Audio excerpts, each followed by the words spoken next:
So hey guys, welcome back to me. It's me Danishma. So ನನ್ನ YouTube ಚಾನಲ್ಗೆ ಸ್ವಾಗತ, ಸುಸ್ವಾಗತ. ಸೊ ನಾನು ನಿಮಗೆ ಎಲ್ರಿಗೂ ಒಂದು ಎಗ್ ರೆಸಿಪಿ ಹೇಳ್ಕೊಡ್ತಾ ಇದ್ದೀನಿ, ಬನ್ನಿ. ಸೊ ನೀವು ಕೂಡ ಇದನ್ನ ಟ್ರೈ ಮಾಡಿ, ಹೇಗಿತ್ತು ಅನ್ನೋದನ್ನ ಕಮೆಂಟ್ ಬಾಕ್ಸಲ್ಲಿ ಕಮೆಂಟ್ ಮಾಡಿ. ಸೊ ನಾನು ತಗೊಂಡಿದ್ದೀನಿ ಗೋಡಂಬಿ, ಒಂದ್ ಚಿಕ್ಕ ಬಟ್ಲ ಆಗುವಷ್ಟು ತಗೊಂಡಿದ್ದೀನಿ ಗೋಡಂಬಿ. ಅದನ್ನ 2 ರಿಂದ 3 ಟೊಮೆಟೊ ತಗೊಂಡಿದ್ದೀನಿ ನಾನು. ಅದನ್ನ ಗ್ರೈಂಡ್ ಮಾಡ್ಕೊಳ್ಳಿ ಫಸ್ಟು. ಗ್ರೈಂಡ್ ಮಾಡ್ಕೊಂಡ್ಮೇಲೆ ನಿಮ್ ಕನ್ಸಿಸ್ಟೆನ್ಸಿ, ನೀರ್ ಏನು ಹಾಕ್ಬೇಡಿ, ಯಾಕಂದ್ರೆ ಟೊಮೆಟೊ ನೀರ್ ಇರುತ್ತಲ್ಲ, ನೀರ್ ಬಿಟ್ಕೊಳತ್ತೆ ಟೊಮೆಟೊ. ನೀರ್ ಏನು ಹಾಕ್ತೀರಾ ರುಬ್ಕೊಳ್ಳಿ ಟೊಮೆಟೊನ. ನೀವು ನೋಡ್ಬೋದು ನಾನು ಈ ರೀತಿ ರುಬ್ಕೊಂಡಿದ್ದೀನಿ ಟೊಮೆಟೊ ಆಗಿ ಗೋಡಂಬಿ ಕೂಡ ಫುಲ್ಲು ಇದಾಗಬೇಕು, ಮಿಕ್ಸಿಯಲ್ಲಿ ಗ್ರೈಂಡ್ ಆಗಬೇಕು, ಆ ಥರ ಇದು ಮಾಡ್ಕೊಳ್ಳಿ. ಸೊ ನಾನು ನಿಮಗೆ ನೆಕ್ಸ್ಟ್ ಕಾಜು ಬರ್ಫಿ ಮಾಡೋದು ಹೇಳ್ಕೊಡ್ತೀನಿ ಹೇಗೆ ಅಂತ. ಸೊ ನಾನಿವಾಗ ಒಗ್ಗರಣೆಗೆ ಏನೇನು ತಗೊತಾ ಇದ್ದೀನಿ ಅಂದ್ರೆ, ಈರುಳ್ಳಿ ಮತ್ತೆ 2 ರಿಂದ 3 ಹಸಿಮೆಣಸಿನ್ಕಾಯಿ ತಗೊತಾ ಇದ್ದೀನಿ. ಅದೆರಡನ್ನು ನಾವೀಗ ಬೇಗ ಟಕ್ ಟಕ್ ಅಂತ ಕಟ್ ಮಾಡ್ಕೊಂಬರೋಣ ಬನ್ನಿ. ಸೊ ಕಟ್ ಮಾಡಿ ಸೈಡ್ಗೆ ಇಟ್ಕೊತೀನಿ. ಸೊ ಇದು ನೋಡ್ಬೋದು, ನಾನು ಅದು ಕಟ್ ಮಾಡಿದ್ಮೇಲೆ ಬಾಣಲಿ ಇಟ್ಕೊತಾ ಇದ್ದೀನಿ. ಬಾಣಲಿ ಕಾಯ್ದಿದೆ ಅಂತ ನೋಡ್ಬೇಕಂದ್ರೆ ಕೈ ಬಾಣಲೆಯಲ್ಲಿ ಇಡ್ಬೇಡ್ರಿ, ಮೇಲೆ ಇಟ್ಟು ನೋಡ್ರಿ, ಗೊತ್ತಾಗುತ್ತೆ. ಸೊ ನಾನು ಎಣ್ಣೆ ಹಾಕೊಂತ ಇದ್ದೀನಿ, 2 ರಿಂದ 3-4 ಸ್ಪೂನ್ ಆಗುವಷ್ಟು ಎಣ್ಣೆ ಹಾಕೊಂತ ಇದ್ದೀನಿ. ನೀವೇನ್ ಎಣ್ಣೆ ಹಾಕೊಂತೀರೋ ಗೊತ್ತಿಲ್ಲ, ನಾನು ಫಾರ್ಚೂನ್ ಎಣ್ಣೆ ಹಾಕೊಂತೀನಿ ಅಡ್ಗೆ ಮಾಡೋದಿಕ್ಕೆ. ಅದು ಕಾಯ್ದ್ಮೇಲೆ ನೀವು ಏನ್ ತಗೊಂಡಿರ್ತೀರಲ್ಲ, ನಾನು ಕ್ಯಾಪ್ಸಿಕಮ್ ತಗೊಂಡಿದ್ದೀನಿ. ನಿಮ್ಗೆ ಕ್ಯಾಪ್ಸಿಕಮ್ ಬೇಕಿದ್ರೆ ಹಾಕೋಬಹುದು, ಇಲ್ಲ ಅಂದ್ರೆ ಸ್ಕಿಪ್ ಮಾಡ್ಬೋದು. ಚಕ್ಕೆ ಲವಂಗ ಹಾಕಿದ್ರು ಹಾಕೋಬಹುದು, ಇಲ್ಲ ಪಲಾವ್ ಎಲೆ ಇರುತ್ತಲ್ವಾ ಹಾಕೊಳ್ಳಿ. ನಾನು ಲವಂಗ ಯಾರು ತಿನ್ನಲ್ಲ ಅನ್ಬಿಟ್ಟು ಹಾಕ್ತಾ ಇಲ್ಲ. ಚಕ್ಕೆ ಮತ್ತೆ ಪಲಾವ್ ಎಲೆ ಅಷ್ಟೇ ಹಾಕೊಂಡಿದ್ದೀನಿ. ಲವಂಗ ಮತ್ತೆ ಇದು ಇನ್ನೊಂದಿರುತ್ತಲ್ವಾ ಪಲಾವ್ ಐಟಮ್ಸ್ ಹಾಕೋಬಹುದು, ನೀವು ಯಾವ್ದಾದ್ರೂ ಹಾಕೋಬಹುದು. ನೋಡ್ಬೋದು ನಾನು ಇದು ಕ್ಯಾಪ್ಸಿಕಮ್ ಹಾಕಿ ಎಣ್ಣೆಲಿ ಫ್ರೈ ಮಾಡ್ತಾ ಇದ್ದೀನಿ. ನಿಮ್ ಕ್ಯಾಪ್ಸಿಕಮ್ ಬೇಕಿದ್ರೆ ಹಾಕ್ಬೋದು, ಇಲ್ಲಾಂದ್ರೆ ಸ್ಕಿಪ್ ಮಾಡ್ಬೋದು. ಅದಾದ್ಮೇಲೆ ಹಸಿಮೆಣಸಿನ್ಕಾಯಿನ ಎಣ್ಣೆಲಿ ಫ್ರೈ ಮಾಡ್ತಾ ಇದ್ದೀನಿ ನಾನು, ಯಾಕಂದ್ರೆ ಹಸಿಮೆಣಸಿನ್ಕಾಯಿ ಎಣ್ಣೆಲಿ ಫ್ರೈ ಮಾಡಿದ್ರೆ ಗ್ಯಾಸ್ಟ್ರಿಕ್ ಆಗಲ್ಲ, ಅದಕ್ಕೋಸ್ಕರ ಸ್ವಲ್ಪ ಫ್ರೈ ಆಗಕ್ಕೆ ಬಿಡೋಣ. ಆದ್ಮೇಲೆ ಈರುಳ್ಳಿ ಹಾಕೋಣ. ನೋಡ್ಬೋದು ನಾನು ಇವಾಗ ಈರುಳ್ಳಿ ಹಾಕೊಂತೀನಿ. ಚಿಕ್ಕದಾಗಿ ಹಚ್ಕೊಂಡಿರ್ತೀನಿ ಈರುಳ್ಳಿ, ಅಂತ ಚಿಕ್ಕದಾಗೆ ಹಚ್ಕೊಳ್ಳಿ ಈರುಳ್ಳಿನ. ಈರುಳ್ಳಿ ಸ್ವಲ್ಪ ಫ್ರೈ ಮಾಡಕ್ ಬಿಡೋಣ. ಸೊ ನೀವು ಕೂಡ ಈ ರೆಸಿಪಿ ಟ್ರೈ ಮಾಡಿ, ಹೇಗಿತ್ತು ಅನ್ನೋದನ್ನ ಕಮೆಂಟ್ ಬಾಕ್ಸ್ ಅಲ್ಲಿ ಕಮೆಂಟ್ ಮಾಡಿ. ಸೊ ನಾನ್ ನಿಮ್ಗೆ ಒಂದ್ ಹೇಳಿದ್ದೆ ಲಾಸ್ಟ್ ಬ್ಲಾಗ್ ಅಲ್ಲಿ, ನಾನ್ ನಿಮ್ಗೆ ಇನ್ನೊಂದು ಸ್ಪೆಷಲ್ ಆಗಿರುವಂತ ವಿಡಿಯೋನ ತಗೊಂಡು ಹಾಕ್ತೀನಿ ಅಂತ. ನಾನು ಅದು ತುಂಬಾನೇ ಕಷ್ಟಪಟ್ಟು ವಿಡಿಯೋ ಮಾಡಿದ್ದೆ. ಸುಮಾರು ಜನ ಅದನ್ನ ಪ್ರ್ಯಾಂಕ್ ವಿಡಿಯೋ ಅಂತ ಮಾಡಿದ್ದೆ ನಾನು. ಸೊ ಸುಮಾರು ಜನ ಪ್ರ್ಯಾಂಕ್ ಆಗಿಲ್ಲ ಅಂತ ಇಲ್ಲ. ನಾನು ಮಾಡಿದ್ದು 5 ಮೆಂಬರ್ಸ್ ಅಲ್ಲಿ ಒಬ್ರು ಬಿಟ್ರೆ ಇನ್ನೆಲ್ರು ಆಗಿದ್ರು. ಸೊ ವಿಡಿಯೋ ಮಾಡಿದ್ದೀನಿ, ಬಟ್ ವಾಯ್ಸ್ ಓವರ್ ಅದು ಬಂದೇ ಇಲ್ಲ, ಮೈಕ್ ಆಫ್ ಆಗ್ಬಿಟ್ಟಿದೆ, ನಮಗೆ ಗೊತ್ತೇ ಆಗಿಲ್ಲ. ಸೊ ಹೋಗ್ಬಿಡ್ತು ಎಲ್ಲ. ಸೊ ನೆಕ್ಸ್ಟ್ ಏನ್ ಮಾಡೋದು ನಮ್ಗೆ ಗೊತ್ತಾಗ್ತಿಲ್ಲ. ನೆಕ್ಸ್ಟ್ ಟ್ರೈ ಮಾಡೋಣ ಅಲ್ವಾ, ಟ್ರೈ ಮಾಡ್ತೀನಿ. ಸೊ ಅದನ್ನ ಅದಾಗೋವರೆಗೂ, ಫ್ರೈ ಆಗೋವರೆಗೂ ನಾವೇನ್ ರುಬ್ಬಿಟ್ಕೊಂಡಿದ್ರಲ್ವಾ ಅದನ್ನ ಹಾಕೊಂತಾ ಇದ್ದೀನಿ ನಾನು. ನೀವು ನೋಡ್ಬೋದು, ಅದನ್ನ ಸ್ವಲ್ಪ ಎಣ್ಣೆ ಬಿಡೋವರೆಗೂ ಫ್ರೈ ಮಾಡಿ, ತಲ ಅಂಟಿಲ್ದಿದ್ದಂಗ್ ಮಾಡ್ರಿ. ಯಾಕಂದ್ರೆ ತಲ ಅಂಟುತ್ತೆ, ಯಾಕಂದ್ರೆ ಅದು ಗೋಡಂಬಿ ಹಾಕಿದ್ದೀರಲ್ವಾ, ಗೋಡಂಬಿ ತಲ ಅಂಟುತ್ತೆ. ಅದೇನೋ ಅಂಟದಿದ್ದಂಗ್ ಮಾಡ್ಕೊಳ್ಳಿ. ನಾನಿಲ್ಲಿ ಖಾರದ ಪುಡಿ, ಸಕ್ಕರೆ, ಅರಿಶಿನ, ಧನಿಯಾ ಪುಡಿ ಮತ್ತೆ ಸಾಂಬಾರ್ ಪುಡಿಯನ್ನ ತಗೊಂಡಿದ್ದೀನಿ. ಮತ್ತೆ ಶುಂಠಿ ಬೆಳ್ಳುಳ್ಳಿ ಪೇಸ್ಟ್ ಅನ್ನ ತಗೊಂಡಿದ್ದೀನಿ. ಮಸಾಲೆ ಐಟಮ್ಸ್ ಇಷ್ಟೇ ಹಾಕೋದು ನಾನು. ಸಕ್ಕರೆದು ಅಂತ ನಿಮ್ಗೆ ಹೋಟೆಲ್ ಸ್ಟೈಲ್ ಎಲ್ಲ ಮಾಡ್ತಾರೆ ನೋಡಿ ರೆಸ್ಟೋರೆಂಟ್ಸ್ ಅಲ್ಲಿ, ಆ ತರ ಎಗ್ ಕರಿ ತೋರಿಸ್ತಾ ಇರೋದು ನಾನು ನಿಮ್ಗೆ ಇವತ್ತು. ಡಿಫ್ರೆಂಟ್ ಆಗಿ ಎಗ್ ಕರಿ ತೋರಿಸ್ತಾ ಇರೋದು. ರೆಸಾರ್ಟ್ ಅಲ್ಲಿ ಆಗಿರ್ಬೋದು, ಹೋಟೆಲ್ಸ್ ಅಲ್ಲಿ ಆಗಿರ್ಬೋದು, ಅಲ್ಲೆಲ್ಲ ಮಾಡುವಂತ ರೆಸ್ಟೋರೆಂಟ್ಸ್ ಅಲ್ಲೆಲ್ಲ ಆ ತರ ಮಾಡುವಂತ ಎಗ್ ಕರಿ ನಾನು ನಿಮ್ಗೆ ಇವತ್ತು ತೋರಿಸ್ಕೊಡ್ತಾ ಇರೋದು. ಸೊ ನೀವು ಕೂಡ ಟ್ರೈ ಮಾಡಿ. ಸೊ ಸಕ್ಕರೆ ಒಂಚೂರು ಕಡಿಮೆ ಹಾಕೊಳ್ಳಿ ಅಂತ ಹೇಳ್ತೀನಿ, ಯಾಕಂದ್ರೆ ಸ್ವೀಟ್ ಜಾಸ್ತಿ ಬರುತ್ತೆ. ನಂಗೆ ಗೊತ್ತಿಲ್ದಿದಂಗೆ ಫಸ್ಟು ನಮ್ಮನೇಲಿ ಸಕ್ಕರೆ ಸ್ವೀಟ್ ಇರಲಿಲ್ಲ, ಇವತ್ತು ತುಂಬ ಸ್ವೀಟ್ ಇರೋದ್ರಿಂದ ಸ್ವಲ್ಪ ಸ್ವೀಟ್ ಆಗಿತ್ತು. ಸೊ ನೀವು ಒಂದು ಚಿಟಿಕೆ ಅಷ್ಟು ಇಲ್ಲ ಒಂದು ಉಪ್ಪು ಹಾಕುವಷ್ಟು ಹಾಕ್ಬಿಡಿ. ಅರಿಶಿನ ಪುಡಿ ಹಾಕ್ತೀರಿ ನೋಡಿ, ಅಷ್ಟು ಹಾಕೊಳ್ಳಿ ಸಾಕು, ಸಕ್ಕರೆ ಅಂತ ಹೇಳಕ್ ಇಷ್ಟಪಡ್ತೀನಿ ಅಷ್ಟೇ ನಾನು. ಇನ್ನೆಲ್ಲ ಚೆನ್ನಾಗೇ ಬಂದಿತ್ತು. ಸೊ ಉಪ್ಪು, ಖಾರದ ಪುಡಿ, ಧನಿಯಾ ಪುಡಿ, ಸಾಂಬಾರ್ ಪುಡಿ ಎಲ್ಲ ಹಾಕೊಂಡು ಈ ತರ ಫ್ರೇಮ್ ಮಾಡ್ತಾ ಇದ್ದೀನಿ. ಏನು ಕೈ ಬಿಡ್ದಿದ್ದಂಗೆ ಅದೆಲ್ಲ ಮಿಕ್ಸ್ ಆಗೋವರೆಗೂ ಇದ್ ಮಾಡ್ಕೊಳ್ಳಿ, ಯಾಕಂದ್ರೆ ಅದೆಲ್ಲ ತಲ ಅಂಟ್ಬಿಡುತ್ತೆ. ಆಮೇಲೆ ಮತ್ತೆ ಸಾಂಬಾರೆಲ್ಲ ಸೀಡ್ ಸ್ಮೆಲ್ ಬಂದ್ಬಿಡುತ್ತಲ್ವ, ಅದಕ್ಕೋಸ್ಕರ. ಅದಾದ್ಮೇಲೆ ಒಂಚೂರು ಏನಿರುತ್ತೆ ನೀರು ಆಗಿರ್ಬೋದು, ನೀರು ಹಾಕೊಳ್ಳಿ. ನೀರ್ ಹಾಕೊಂಡು ಅದನ್ನ ಸ್ವಲ್ಪ ಫ್ರೈ ಆಗೋವರೆಗೂ ಬಿಡಿ. ನೋಡಿ ನಾನು ಇವಾಗ ನೀರ್ ಹಾಕೊಂತ ಇದ್ದೀನಿ. ಏನ್ ಟೊಮೆಟೊ ಪೇಸ್ಟ್ ಮಾಡಿದ್ನಲ್ವಾ ಅದ್ರಲ್ಲೇ ಸ್ವಲ್ಪ ಮಿಕ್ಸ್ ಮಾಡಿ ನೀರ್ ಹಾಕೊಂಡೆ. ನೋಡಿ ಆತರ ಮಾಡ್ತಾ ಮಿಕ್ಸ್ ಮಾಡ್ಕೊಳ್ಳಿ. ಸೊ ತುಂಬಾನೇ ಚೆನ್ನಾಗಿರತ್ತೆ ಇದು, ನೀವು ಕೂಡ ಟ್ರೈ ಮಾಡ್ಬೋದು ನಿಮ್ಮ ಮನೆಯಲ್ಲಿ. ನೋಡ್ಬೋದು ಅದ್ ಸ್ವಲ್ಪ ಬಾಯ್ಲ್ ಆಗೋವರೆಗೂ ನಾವು ಬಾಯ್ಲ್ ಆಗಕ್ಕೆ ಬಿಡೋಣ.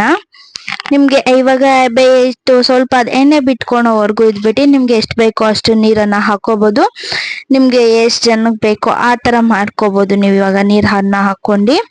ಸೊ ನಾನು ನಿಮ್ಗೆ ಇನ್ನೊಂದು ಏನ್ ಹೇಳ್ತಿದ್ದೆ ಅಂದ್ರೆ, ವ್ಲಾಗ್ ಅದು ಪ್ರ್ಯಾಂಕ್ ವ್ಲಾಗ್ ಅಲ್ವಾ, ಪ್ರ್ಯಾಂಕ್ ವ್ಲಾಗು ಫ್ಲಾಪ್ ಆಯ್ತು, ಒಬ್ರ ಹತ್ರ ಮಾತ್ರ ಫ್ಲಾಪ್ ಆಯ್ತು, ಇನ್ನೆಲ್ಲರೂ ಆಲ್ಮೋಸ್ಟ್ ಕಂಡಿಡ್ದಿದ್ರು. ಬಟ್ ನೋಡಿ ನೆಕ್ಸ್ಟ್ ಹಾಕ್ತೀನಿ, 3 ಜನದಾಗಿರೋದು, ಇನ್ನಿಬ್ಬರದು ವಿಡಿಯೋ ರೆಕಾರ್ಡೇ ಆಗಿಲ್ಲ. ಪಾಪ ನನ್ನ ಫ್ರೆಂಡ್ ಹೇಮಶ್ರೀ ಎಷ್ಟು ಪಾಪ, ಅವಳು ಎಕ್ಸಾಮ್ ಇತ್ಕೊಂಡು ಅವಳ ಹತ್ರ ಮಾತಾಡ್ದೆ ನಾನು. ಬಟ್ ಅವಳು ತುಂಬಾನೇ ಟೈಮ್ ಕೊಟ್ಟಿದ್ಲು ನನಗೆ. ಬಟ್ ವಾಯ್ಸ್ ರೆಕಾರ್ಡ್ ಆಗಿಲ್ಲ, ನನ್ಗೆ ಬೇಜಾರಾಗ್ತಿದೆ ಇವಾಗ. ನಾನು ಎಡಿಟ್ ಮಾಡಕ್ ನೋಡ್ತಾ ಇದ್ದೀನಿ, ಬಟ್ ತುಂಬಾನೇ ಬೇಜಾರಾಗಿದೆ ನಂಗೆ.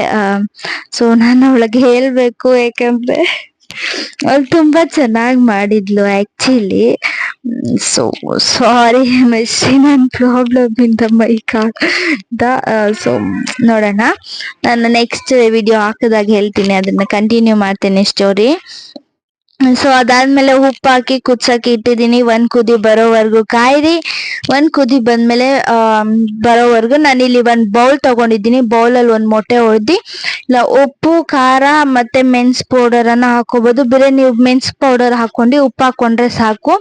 ಯಾಕಂದ್ರೆ ಪೆಪ್ಪರ್ ಪೌಡರ್ ಅಲ್ಲಿ ಸ್ಪೈಸಿ ಇರುತ್ತಲ್ವಾ, ಪೆಪ್ಪರ್ ಸ್ವಲ್ಪ ಸ್ಪೈಸಿ ಇರುತ್ತಲ್ವಾ, ಅದಕ್ಕೋಸ್ಕರ ಖಾರದ ಪುಡಿ ಬೇಡ ಅಂತ ಸ್ಕಿಪ್ ಮಾಡಿದ್ದೀನಿ ನಾನು. ನೀವು ನೋಡ್ಬೋದು ಇಲ್ಲಿ 1 ಕುದಿ ಬರ್ತಿದೆ.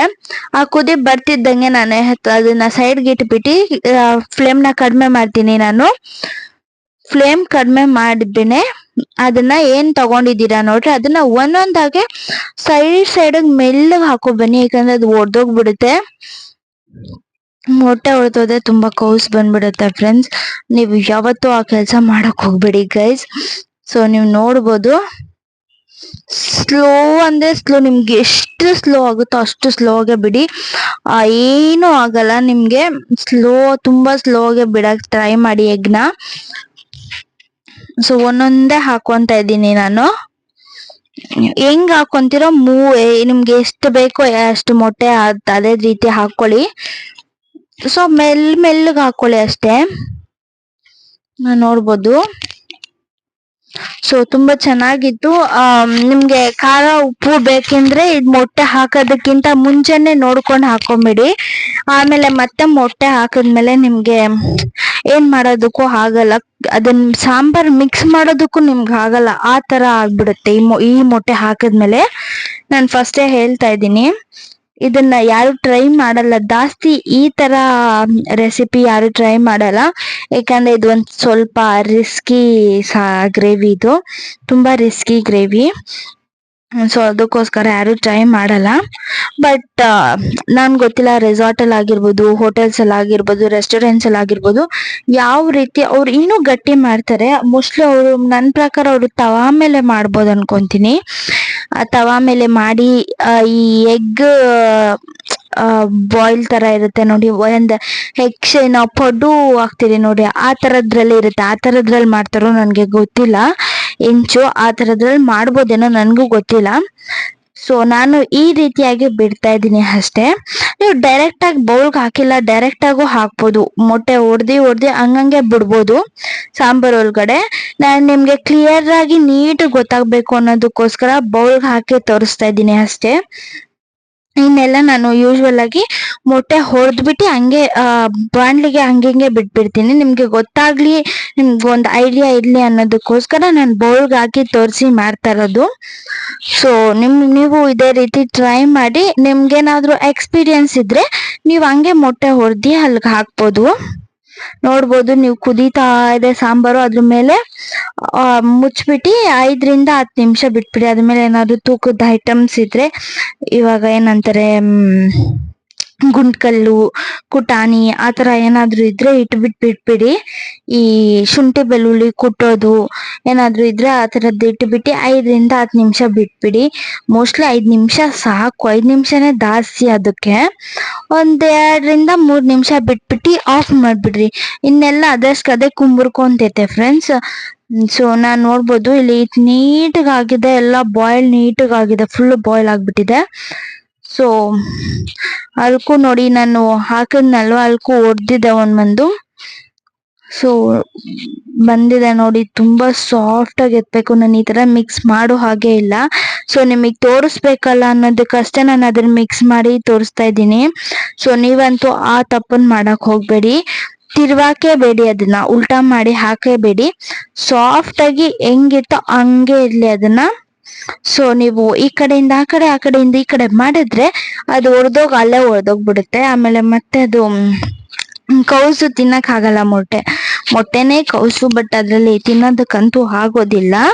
ಸೊ ಅದಕ್ಕೆ ನೋಡ್ಕೊಂಡ್ ಮಾಡ್ಕೊಳ್ಳಿ. ನಾನು ಸುಮ್ನೆ ಮೇಲೆ ಒಂದ್ ಗಾರ್ನಿಶಿಂಗೋಸ್ಕರ ಎಲ್ಲ ಹಾಕೊಂಡಿದ್ದೀನಿ, ವೈಟ್ ಎಲ್ಲ ಹಾಕೊಂಡಿದ್ದೀನಿ. ಸೊ ಇದು ನಿಮ್ಗೆ ಇಷ್ಟ ಆಗಿದ್ದಲ್ಲಿ ಲೈಕ್ ಮಾಡಿ, ಶೇರ್ ಮಾಡಿ, ಕಾಮೆಂಟ್ ಮಾಡಿ. ಸೊ ನಿಮ್ಗೂ ಈ ಎಗ್ ರೆಸಿಪಿ ನೋಡ್ರೆ ಗೊತ್ತಾಗುತ್ತಲ್ವಾ. ಸೊ ಈ ತರ ಸೊ ಇದಕ್ಕೇನಾದ್ರೂ ಇರಕ್ ಬೇಕಲ್ವಾ, ಆಕ್ಚುಲಿ ನಾವು ಹಂಗೆ ಎಗ್ಗನ್ ತಿನ್ನಕ್ ಆಗುತ್ತಾ ಇಲ್ವಲ್ಲ. ಸೊ ಅದಕ್ಕೆ ನಾವು ಅಕ್ಕಿ ರೊಟ್ಟಿ ಮಾಡ್ಕೊಂಡಿದ್ರಿ. ಸೊ ಅಕ್ಕಿ ರೊಟ್ಟಿ ಮಾಡ್ಕೊಂಡು ಚೆನ್ನಾಗಿ ತಿಂದ್ವಿ ಗೈಸ್. ಅಕ್ಕಿ ರೊಟ್ಟಿ ಮತ್ತೆ ಎಗ್ ಕರಿ ತುಂಬಾ ಚೆನ್ನಾಗಿತ್ತು. ಮತ್ತೆ ರೈಸ್ ತಿಂದು ತುಂಬಾ ಚೆನ್ನಾಗಿತ್ತು. ಅಕ್ಕಿ ರೊಟ್ಟಿ ಜೊತೆ ತುಂಬಾನೇ ಚೆನ್ನಾಗಿತ್ತು. ಸೊ ನಿಮ್ಗೂ ಅಕ್ಕಿ ರೊಟ್ಟಿ ರೆಸಿಪಿ ಬೇಕಿದ್ರೆ ನನಗೆ ಕಮೆಂಟ್ ಬಾಕ್ಸ್ ಅಲ್ಲಿ ಕಮೆಂಟ್ ಮಾಡಿ. ಸೊ ನೀವು ಕೂಡ ಅಕ್ಕಿ ರೊಟ್ಟಿ ಆ ಥರ ರೆಸಿಪೀಸ್ ಬೇಕಿದ್ರೆ ನನ್ಗೆ ಹೇಳಿ. ನೀವು ಹೇಳಿಲ್ಲ ಅಂದ್ರೆ ನಾನು ಯಾವ್ದು ಮಾಡಬೇಕು ಅನ್ನೋದೇ ಗೊತ್ತಾಗಿಲ್ಲ. ನೀವು ನೋಡ್ಬೋದು ನನ್ನ ಬ್ಲಾಗ್ ತೆಗೆದ್ರೆ ಏನು ವೆಜಿಟೇರಿಯನ್ ಇಲ್ಲ, ಆಲ್ಮೋಸ್ಟ್ ಎಲ್ಲ ಎಗ್ ಚಿಕನ್ನೇ ಜಾಸ್ತಿ ಇರೋದು. ವೆಜ್ ಏನಾದರೂ 1-2 ಐತೇನೋ ಅಷ್ಟೇ, ಎಲ್ಲ ನಾನ್ ವೆಜ್ಜೇ ಇದೆ. ಸೊ ಬೇಕೆ ನೀವು ಹೇಳಿದ್ರೆ ನಾನು ಮಾಡ್ತೀನಿ. ಅಕ್ಕಿ ರೊಟ್ಟಿ ಬೇಯ್ತಿದೆ. ಅಕ್ಕಿ ರೊಟ್ಟಿ ಬೇಯೋದ್ರೊಳಗಡೆ ನಾವು ತಿನ್ನೋಣ. ಸೊ ನೀವು ನೋಡ್ಬೋದು ಅನ್ನ, ಒಂದ್ ಸ್ವಲ್ಪ ಈರುಳ್ಳಿ ನಂಚ್ಕೊಳಕ್ಕೆ, ಅಕ್ಕಿ ರೊಟ್ಟಿ. ಇದಾಗಿತ್ತು ಫ್ರೆಂಡ್ಸ್ ನಮ್ಮ ಡಿನ್ನರ್.